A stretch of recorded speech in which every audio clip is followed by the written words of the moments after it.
It wasn't just like one tape that got me the job. It was years of them seeing me in completely different capacities. And it was all of that work from years and years and years that kind of led me to a place where they were like, we can trust this person.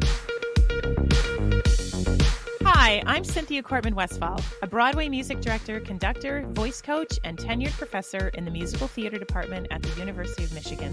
And I'm Chelsea Wilson, a performer turned voice teacher to Broadway stars and vocal coach on Broadway productions like The Phantom of the Opera, School of Rock, and more. Here on the Broadway Vocal Coach podcast, you can expect real talk about the business, practical advice, and constant encouragement. We believe there's space for every artist in this industry. All you need is the right support, so consider us your two-woman hype team. Welcome to the Broadway Vocal Coach podcast, where we help musical theater performers get unstuck and take the next step in their careers. Before we dive into today's episode, be sure to subscribe to the Broadway Vocal Coach podcast for more amazing interviews like the one you'll hear today. Go ahead, click it. And while you're at it, would you leave us a review? I mean, we're theater people. We cherish your reviews. Plus, it helps more folks find our show, which we greatly appreciate. Now, on to the show. When we recorded this episode, Delphi was in rehearsals for her new gig, which is now in full swing. So let me introduce you to today's incredible special guest. Delphi Borich is currently performing in Camelot on Broadway as the understudy for Guinevere. She recently made her Broadway debut in the revival of Into the Woods as a super swing, understudying 6 roles. She made history as the first Asian American actor to play Little Red Riding Hood on Broadway. Regional credits include Twelfth Night at the Dallas Theater Center, Beauty and the Beast at Tuts, Our Town at Arrow Rock Lyceum Theater, and more. Now, let's dive into the interview. Delphi, we are so happy to have you with us today. Thank you for joining us. Thank you for having me. I'm thrilled. Oh, we are so thrilled to have you with us. Cynthia and I, we met you last summer, 2022, because you came highly, highly recommended as a monologue coach and repertoire expert. And so you were part of our BBC Aspire college prep program last summer. And within a couple weeks of us working together within the college prep program, you booked Broadway. You booked your first Broadway show and have just been on a wild ride ever since then. So we want to dig into all of that. I feel like I know just a tiny bit, and I am dying to know more about the audition process for Into the Woods, because the little bit I know, I feel like you had a really interesting and unusual process of booking your first Broadway show. Very unusual, yeah. Could you tell us a little about that?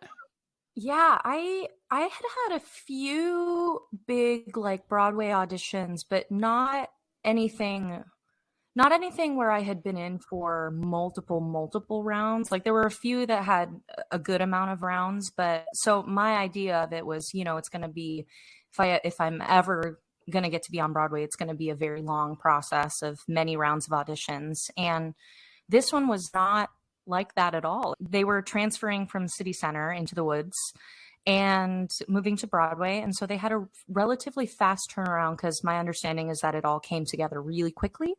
And so they needed to build an understudy team very fast. And so the audition for it was to send in 2 or 3 songs that would fit the show. They gave me an idea of what my tracking would be, which was just a little bit different from what it ended up being, but not by too much. And then they said, you can send, videos from concerts that you've done or past auditions you've done. No need to like re-record anything. Just do what you have. And naturally, me being me, decided that wasn't good enough. And so I re-recorded everything and just kind of spent 2 hours one day just trying different songs, seeing what would fit best. And I ended up sending 3 songs. It was due on a Tuesday morning, so I sent it in on a Monday night. On Wednesday, my agents called and said, just to let you know, you're very much in the mix for this. I just want to give you a heads up in case, they start rehearsals Monday, if you need to start thinking about what you're going to do. So wait, you sent it on a Monday? I sent it on a Monday. Agents called on Wednesday and said, get ready, rehearsals might start in 4 days. Correct. And Thursday, I was at my survival job that I had just had a meeting that morning where they were saying to me that they wanted to offer me a full-time position at a tech startup. And so I was like, okay, this is like what my life is going to be. But I had this pit in my stomach all day because I was just waiting to hear either way from my agents. And I called them at 5 and said, hey, I know that, I haven't heard from you all day. You told me I was going to find out today. So I guess it's, I just want to check in and let's just be done with this, right? Just checking in. And he was like, I actually haven't really heard yet. So I was like, okay, well, I'm going to just let this go because I'm driving myself crazy all day. And then at 5:15, my agent called and was like, I lied to you earlier. I already knew that you had booked it, but we were waiting for an offer. So you booked it. And so I'm out. Wait, I they was did know that when you called at 5? Oh They my knew. gosh. Yeah, they knew. Yeah, but he didn't want to, all of these things with Until you get the paperwork and stuff. yes. And so, Yep. yeah. So he actually, in those 10 minutes or so in between, had called Telsey, who cast Into the Woods, and he just was like, hey, is it okay if I tell her? I know you guys haven't sent the offer yet, but is it official enough that I can let her know? And they were like, absolutely, please tell her. So I started sobbing in my soundproof That cubicle is that I had excused myself to wild. at this survival job. And I walked out and asked my manager if I could talk to him. And he said, sure, what's up? And I said, I have to quit. So So is that true that you never went in person? It was all tapes. it was one tape. It was one tape. One tape. Yeah. And so that really kind of shifted my perspective in some ways, because I had a conversation with Jeff Josselson at Telsey after the fact, way after the fact, and, thanked him for taking kind of a leap of faith on me. And he said something like, well, it wasn't a leap of faith. And that sort of made me realize, And an opportunity like this does come. It's like, oh, we've seen her audition for a dozen things. It's always been solid work. It's always been great. We know what she can do. So it's not a leap of faith.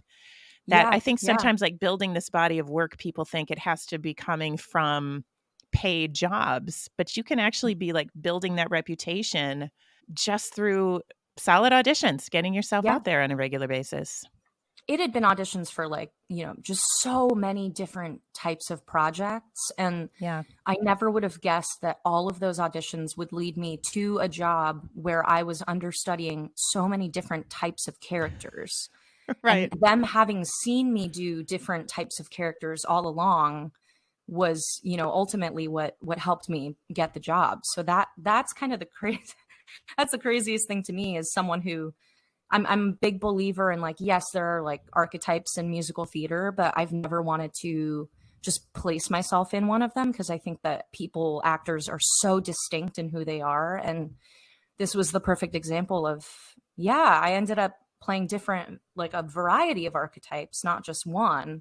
It was crazy. It was wild. That is incredible. And so can you tell us, what are all the roles that you understudied? I understudied Little Red Riding Hood, which was my main one. I think I went on for the most. Both Stepsisters, Milky White, so some puppetry work in there. Rapunzel. These really are so different. They're all so different.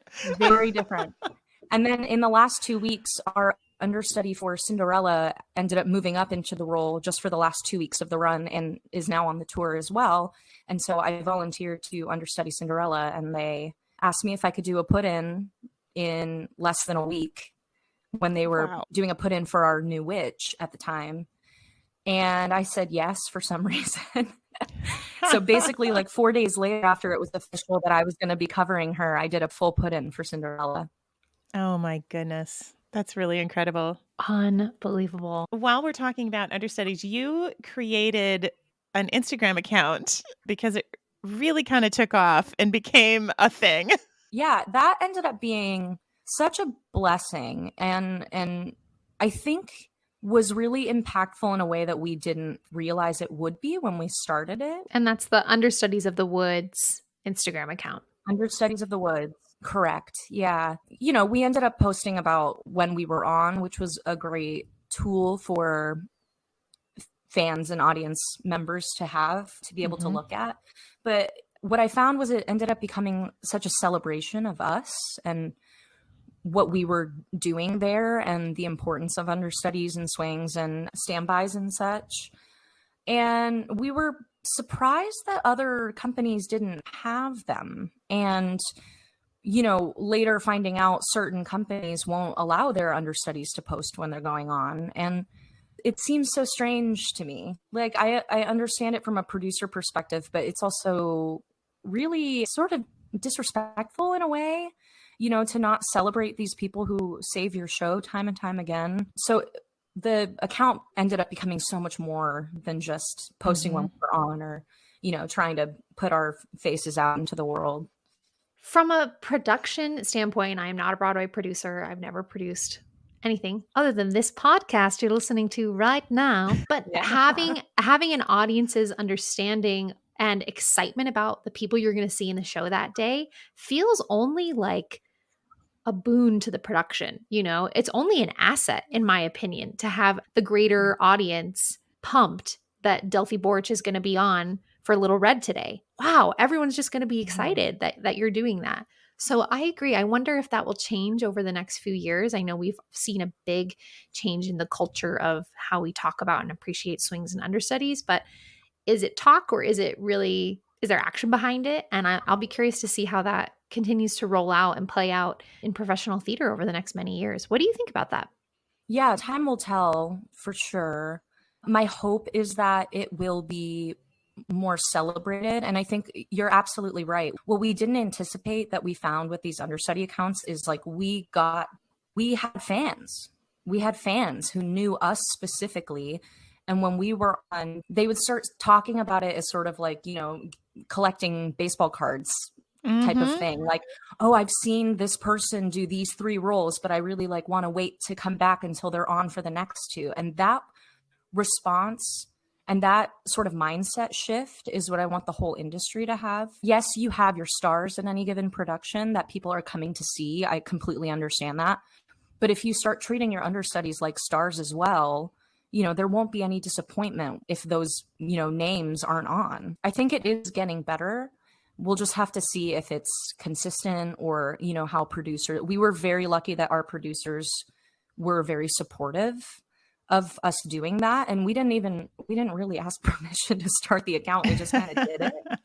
But, they were very supportive of us doing a photo shoot and a feature and playbill, and they helped with financial costs for that. And the Into the Woods social media account proper was very good about uplifting us and wanting to be there to support. And so it was great. Yeah. So my hope is that it will be like that in the future. And those long running shows that don't allow people to post when they're going on, I would hope that they will change that. But that's sort of the more commercial part of theater, is that there are some corporate feeling shows that are out there now that just have rules against it, which I don't understand.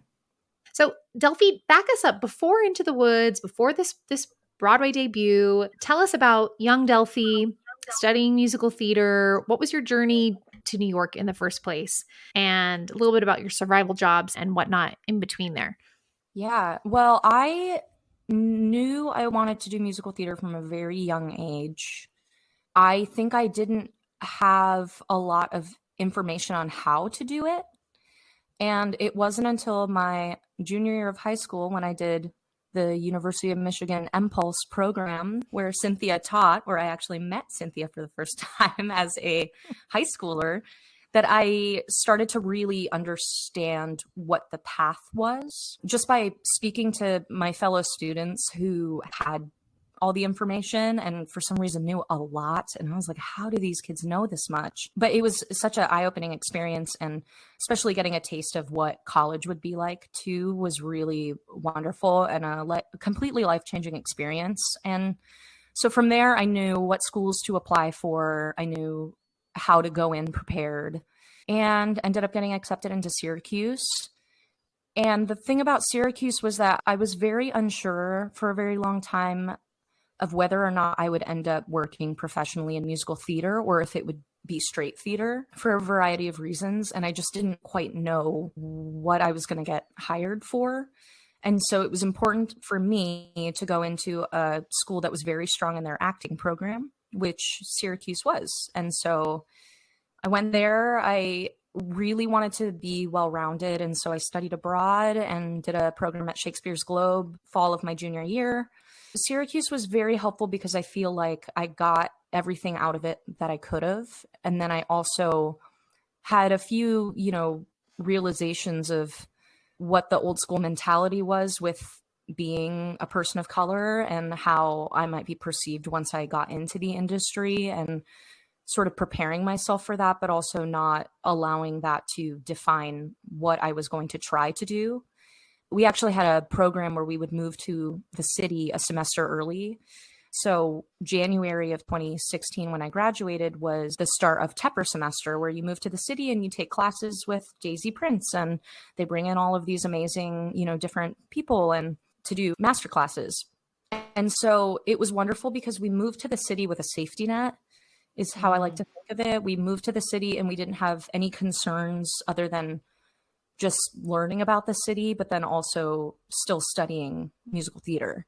And it was a great transition period. So then a lot of people were auditioning at the time, and I decided to audition for the national tour of Cinderella and ended up booking that as an understudy.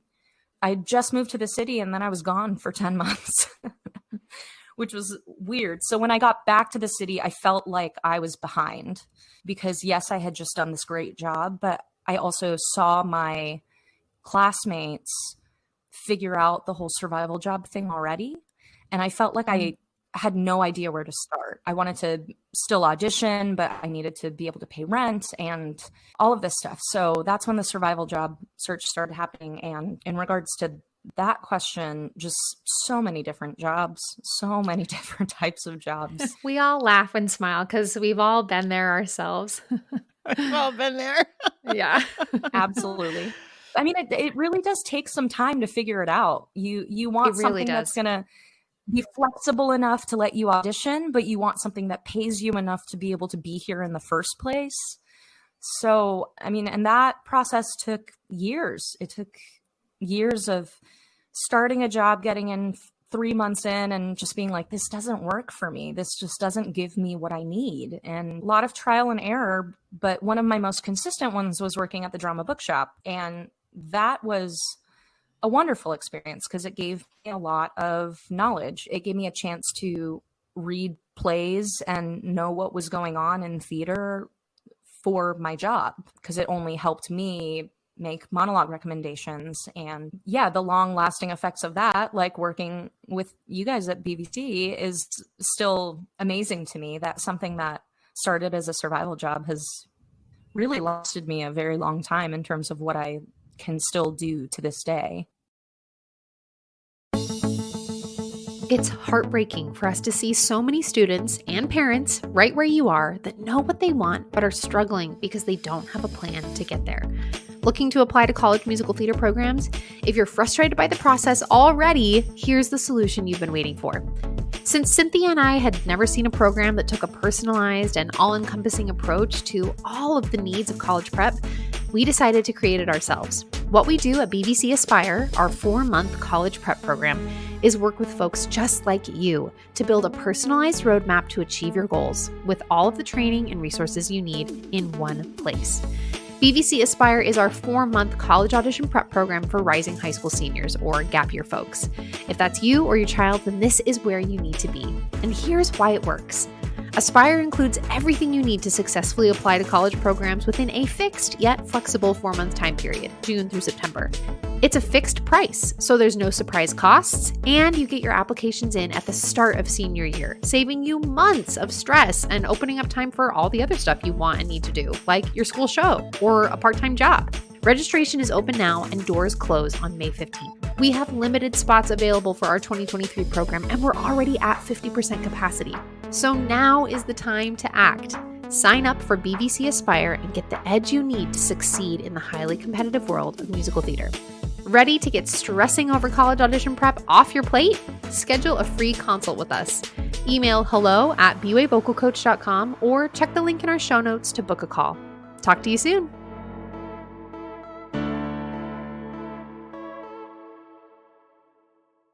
Delphi, one of the things I really interested to hear your thoughts on, and I know our listeners will be as well, is as an Asian American actor in this business, you've had the opportunity to really be a first or one of the first in a number of the things that you've done. Specifically, I know that you were the first Little Red Asian American, which I'm curious how that feels. Does that feel exciting? Does it feel like, why has it taken so long? Does it feel like all of the things?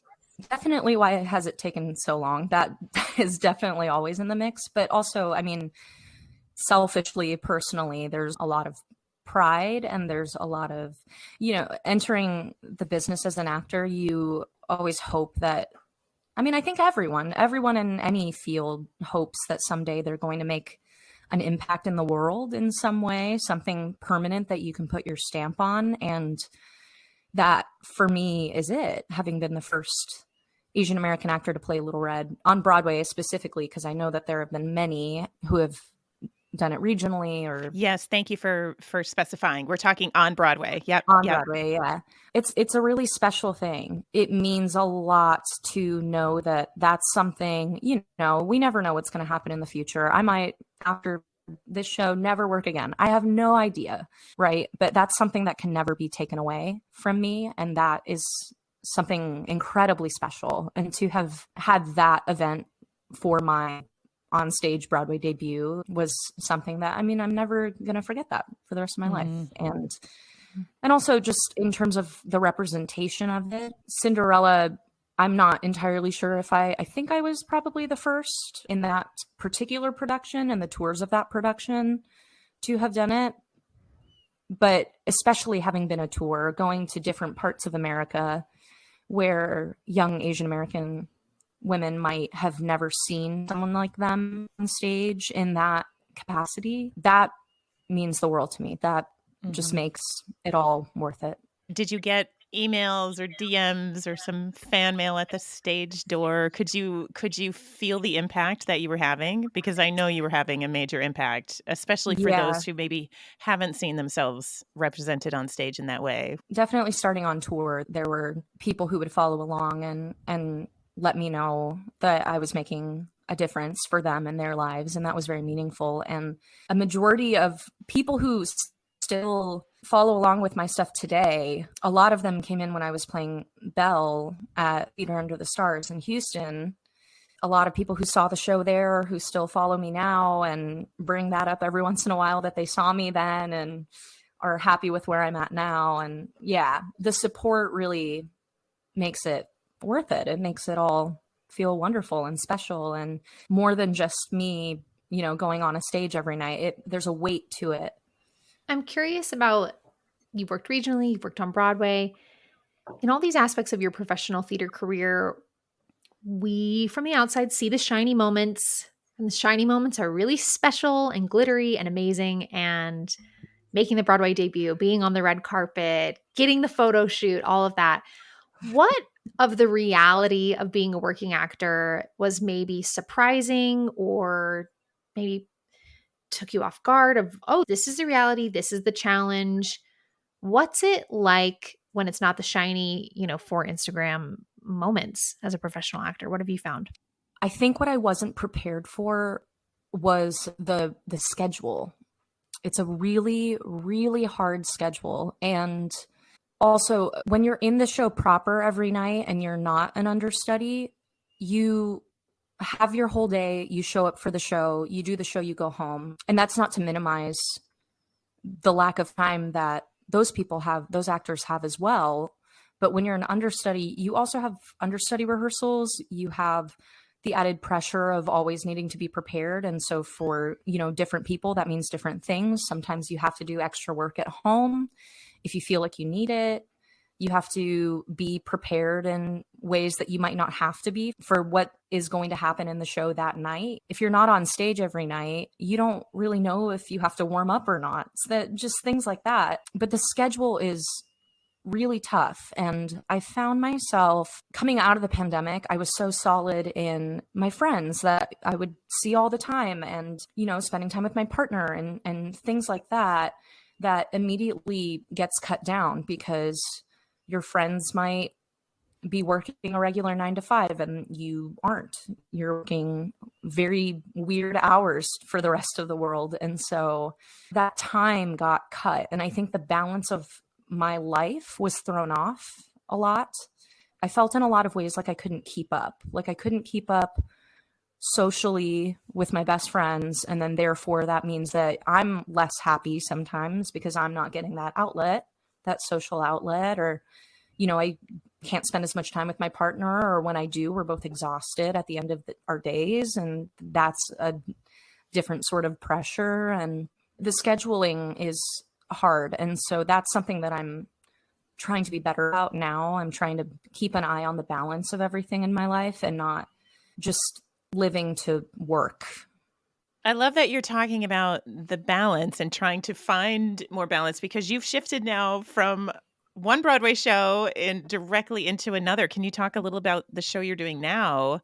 Yeah. And what are some of the things you're trying to do second time around to try to keep a little more of that balance? Yeah, definitely. So I'm doing Camelot at Lincoln Center, which I'm very excited about. And unlike Into the Woods, I am in the ensemble. So I'm in the show every night, and I'm also understudying Guinevere. So we've gone from 6 roles to 1 role. Oh, thank goodness. That I'm understudying. That being said, it's a very hard role. It's a big role. So work wise, like I can't decide for myself which one was more work, but she's a beast of a role. And it's also a new book by Aaron Sorkin. So not only is it a musical where she's singing a million songs, she's also doing heavy Aaron Sorkin scenes. Yeah. Can't wait. So a huge challenge. Fast dialogue, lots of words. Exactly. Yeah. It's, and then gorgeous costumes. So costume changes are going to be a whole other thing.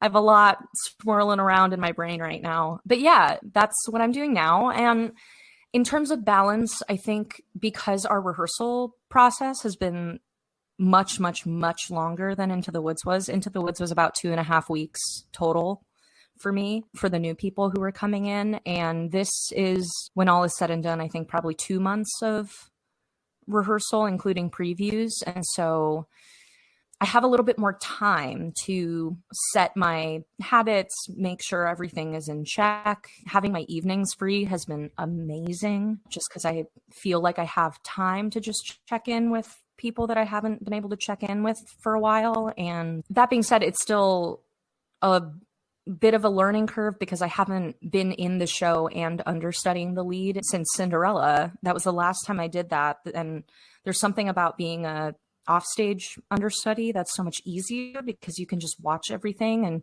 and take your notes down and catch all the details. And I don't like not having the details because I'm very detail oriented with understudying. And it's certainly a shift, but it also in a lot of ways feels like the logical next step for me.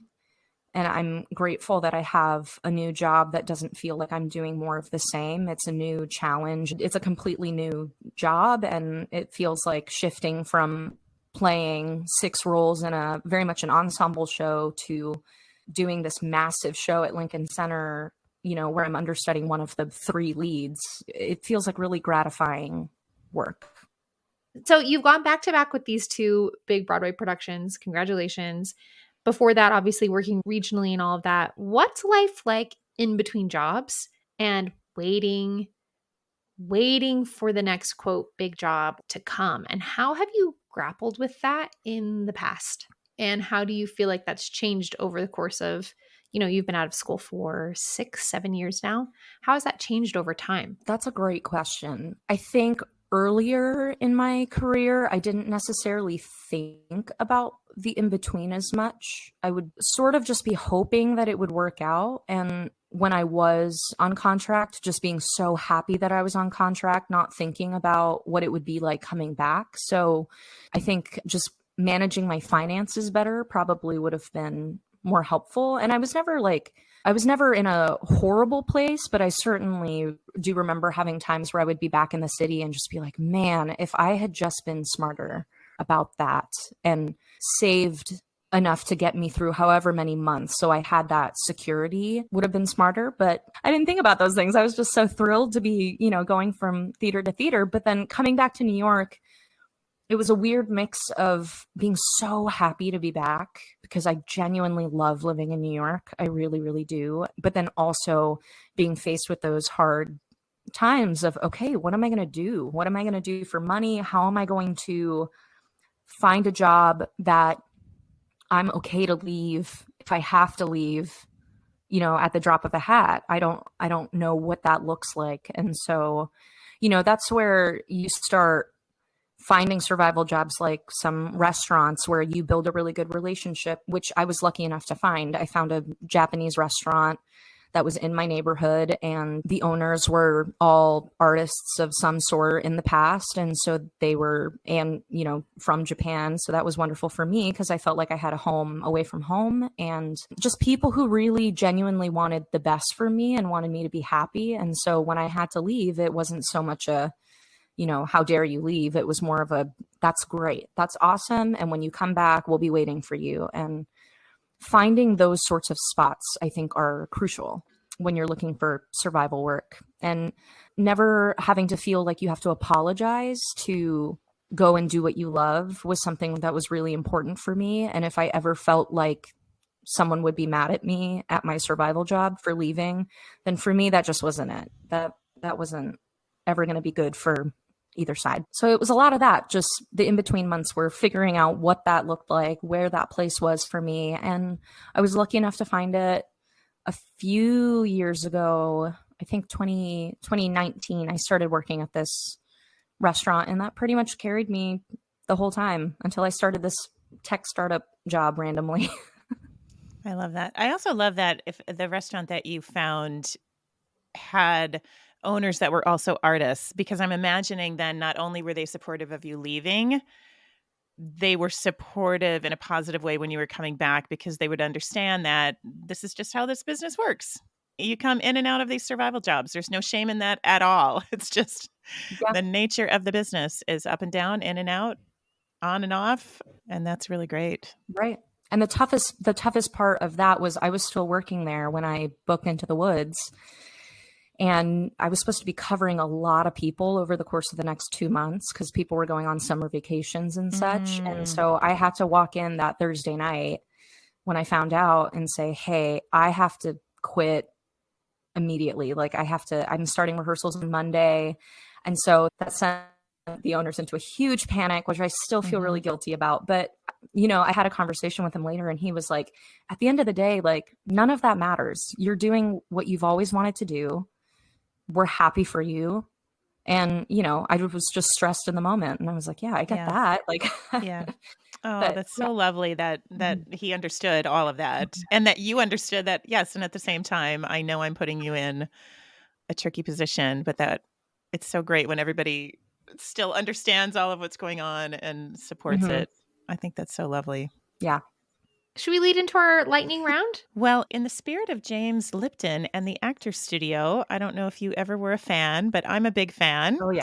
And he always asked a series of questions at the end. So we have our own set of questions to ask you. I'm nervous. Are you ready?